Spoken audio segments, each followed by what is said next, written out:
Today, I would like to present amortized Bayesian optimization over discrete spaces. So in this work, we are tackling the problem of optimizing strings of discrete characters, and each string has a corresponding scalar reward. So the goal is to find the string that maximizes that reward. An example of such problem can be to optimize a protein string that falls into a given 3D shape. Or, for example, we might want to find a protein that binds into a particular place in the DNA. A common challenge here is that the rewards are expensive to evaluate. For example, it might require a physical experiment in the lab to validate those proteins. Therefore, we use Bayesian optimization. So the main idea is that instead of optimizing the true reward, we want to approximate it with a surrogate model, which is cheaper to evaluate. In short, Bayesian optimization consists of the outer loop, where we construct and update the surrogate model, and the inner loop, where we find the strings that maximize that reward. For example, we can use evolutionary search in the inner loop. Evolutionary search is convenient to use for discrete structures because we can optimize the strings directly in the data space, and we don't need the extra techniques like relaxation. It also explores the search space really well, and we can find the strings with high reward. The downside is that it requires a lot of iterations because we rely on random mutations to improve our strings. So can we do better than that?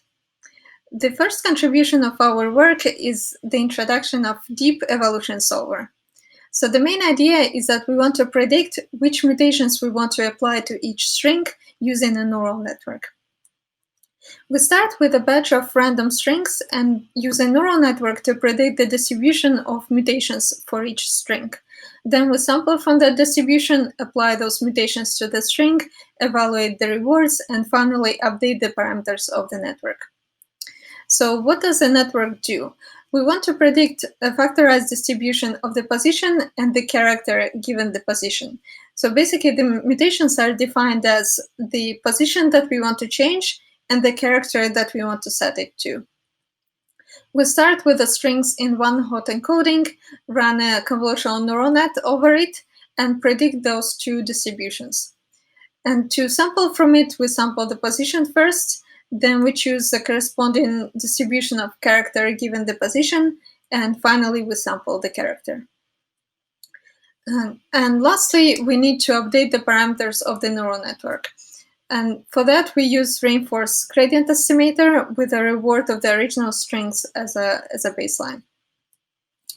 The advantages of deep evolution solver is that we can leverage the strings and the mutations that we have observed before, and therefore we can considerably reduce the number of iterations needed to do evolutionary search.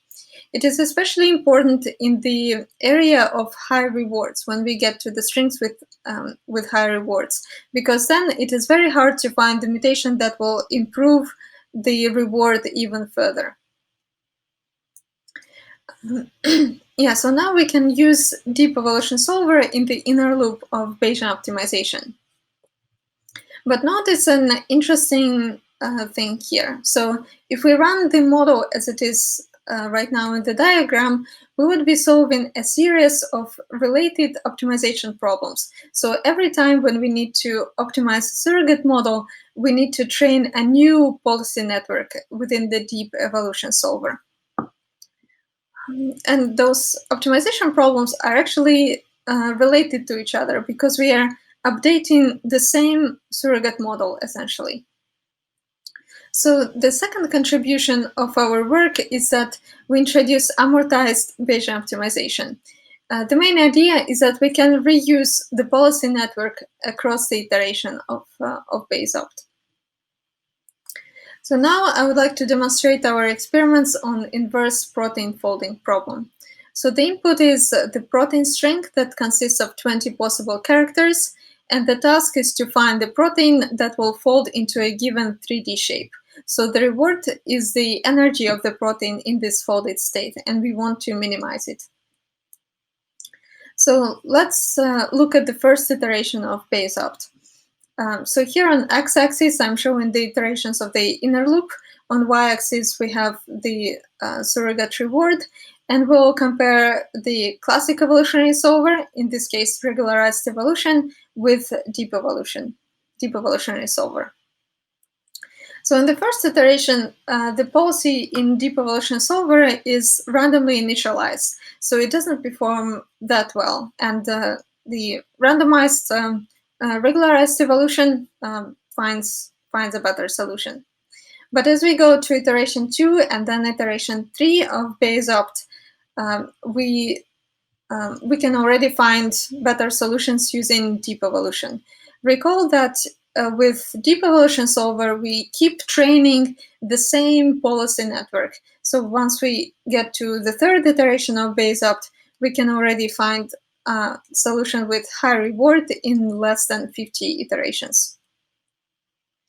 Then if we run Bayesian optimization for even more iterations, in this case for 16 iterations, we can see that amortized BaseOpt, our approach, finds this string with the highest reward among the approaches that we have tested. Finally, we tried our approach on the proteins of different lengths. So if we take short proteins of length 20, then randomized evolutionary solvers, the baselines are pretty much enough to explore the search space, and they produce a solution with high reward. But as we go to longer proteins, let's say length 50 or 75, then amortized BaseOpt definitely helps, and we can find the solution with the highest rewards in that case. And this result is also consistent across different acquisition functions that we have tried. So to summarize, here we introduced Deep Evolution Solver, an approach for optimizing strings of discrete characters using neural networks and reinforcement learning. Secondly, we introduced Amortized Bayesian Optimization, where we propose to reuse the policy network across iterations of BaseOpt. Finally, we show that Amortized BaseOpt allows to find strings with high reward and in fewer iterations compared to the classic evolutionary solvers. And we have released the code on GitHub. Thank you.